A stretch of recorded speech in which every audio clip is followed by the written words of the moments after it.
আমাদের শ্রবণ শক্তিতে বরকত দাও, ওয়াকুলুবিনা আমাদের অন্তরের মধ্যে বরকত দাও, ওয়াজওয়াজিনা আমাদের স্ত্রীদের মধ্যে বরকত দাও, ওয়াযুররিয়াতিনা আমাদের বংশধরের মধ্যে বরকত দাও, ওয়াতুব আলাইনা ইন্নাকা আনতাত তাওয়াবুর রহিম আমাদেরকে তওবা করার সুযোগ তুমি বাড়িয়ে দাও।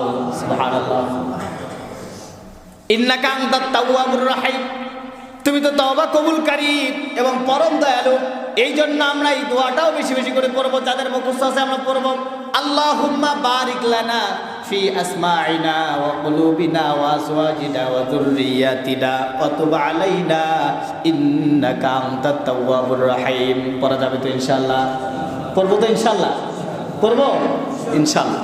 যদি আরবি মুখস্থ না থাকে কখনো বাংলা দিয়ে বলবো, আয় আল্লাহ আমার শ্রবণ শক্তিতে বরকত দাও, এরপর আমার অন্তরের মধ্যে বরকত দাও, আমার স্ত্রীর মধ্যে বরকত দাও, এরপর আমার পরিবার বংশধরের মধ্যে বরকত দাও, আর আমাকে বেশি বেশি করে তওবা করার তৌফিক দাও, গুনাহ থেকে ফিরিয়ে আসার তৌফিক দাও। তুমি তো তওবা কবুলকারী এবং পরম দয়ালু। সুবহানাল্লাহ। পড়া যাবে না বাংলা দিয়ে? পড়বো ইনশাআল্লাহ।